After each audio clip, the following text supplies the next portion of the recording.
Halo, Assalamualaikum. Sedang hits tentang apa? Lalu sertifikasi ulama. Ada yang setuju, ada yang tidak. Sesungguhnya, apakah perlu? Sangat perlu.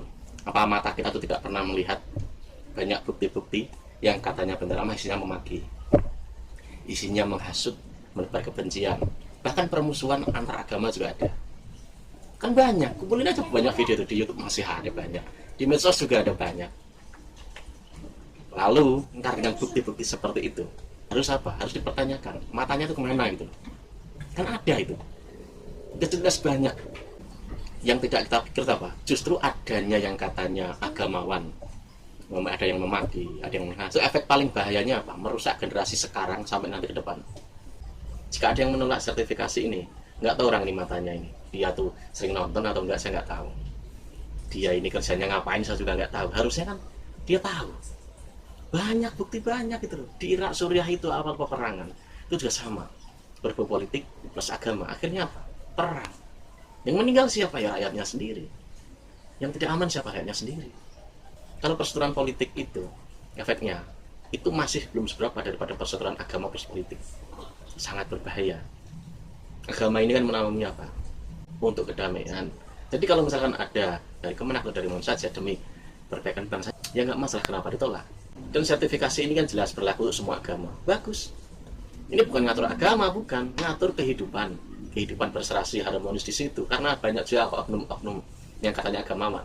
Dia nggak paham dengan agamanya sendiri sebenarnya. Makanya mereka menyebar rasis, menyebar kebencian. Itu udah ajaran iblis sesungguhnya, bukan ajaran agama. Sejak kapan agama mengajarkan kebencian? Nggak ada.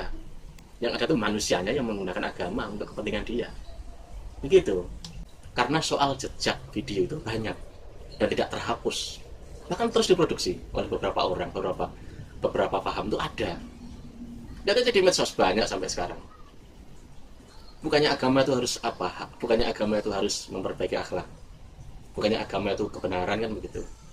Dan kalau isinya itu menghasut, lalu anak-anak yang masih muda, yang masih awam, memakan tuh mentah-mentah, akhirnya apa?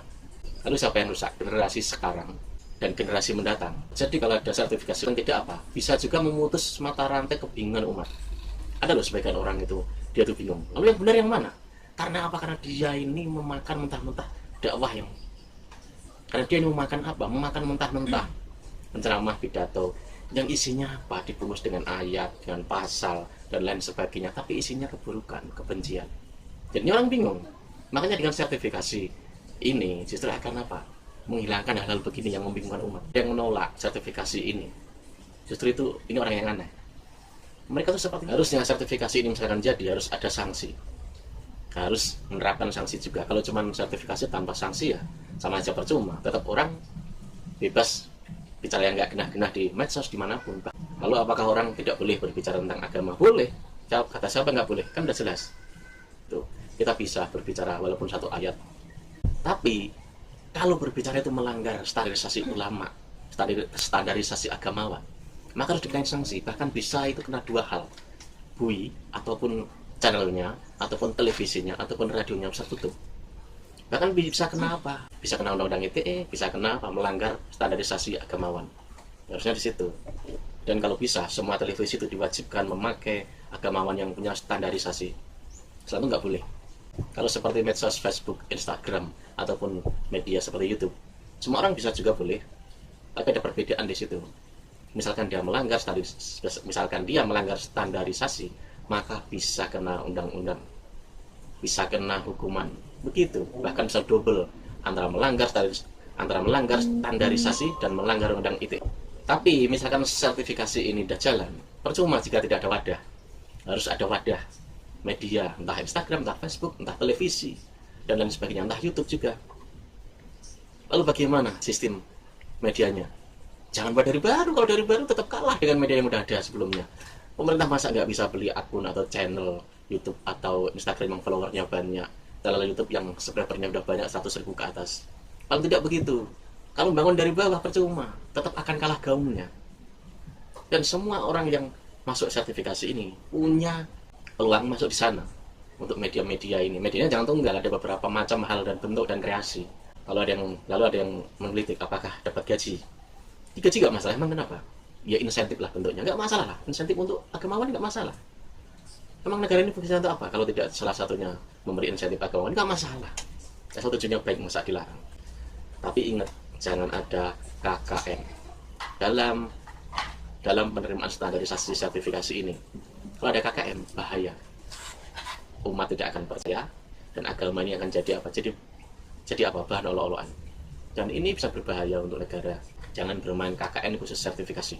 Dan untuk penilaiannya, dalam artian untuk meloloskan orang ini bisa lolos sertifikasi, tidak harus betul-betul agamawan yang kapabel, yang betul-betul cinta NKRI. Kalau agamawan yang cuman abal-abal, nggak perlu dipakai, pakai yang betul-betul menguasai ilmu alat, ilmu Al-Quran dan lain sebagainya. Jangan sampai ada badut-badut politik berbicara seakan dia itu jadi ustadz. Jangan sampai ya. Kalau mereka mau berbicara di ranah politik, biarkan saja. Tapi kalau mereka tuh berbicara masuk ke ranah agama, jadinya kacau. Kalau misalkan mengundang misalkan tokoh atau apa di dalam acara agama, ya tetap ada aturannya. Dia datang ini, misalkan tokoh ini juga seorang agamawan. Dia berbicara undangannya itu atas apa? Atas nama agamawan atau atas nama pejabat, kan begitu. Harus jelas harusnya. Biar apa? Agamawan ini berbicaranya ini benar-benar sesuai agama. Tidak mencampur adukan. Selama ini kan kita di tontonan apa? Orang mencampur adukan antara agama dan politik. Jadinya apa? Kebencian di mana-mana. Dulu tuh nggak ada, namanya persekusi itu nggak ada. Sekarang kan ada. Ya karena apa? Peraturannya nih ya nggak jelas. Orang baru kenal agama lalu jadi ustadz. Hanya modal apa? Hanya modal dia menguasai public speaking, lalu dia dengan ayat-ayat sedikit udah diundang ustadz. Akhirnya apa? Mendapat kebencian agamanya yang lalu. Bahkan isinya apa? Efeknya apa? Saat dia ini mu'alaf ini masuk ke dalam agama baru, justru apa? Endingnya orang-orang yang agama lain ini apa? Menjelek-menjelekan agama yang dimasukin mu'alaf ini. Anda lihat aja di itu banyak itu perdebatan komentar yang isinya justru menganggap agama si A si B itu jelek. Bahkan mereka nggak segan-segan menjelek-jelekan lah. Udah langsungan prasangkanya buruk seperti itu. Karena apa? Bebasnya orang ngaku atau orang berstempel seakan dengan ulama tapi dia belum masuk dalam lingkup standarisasi ulama.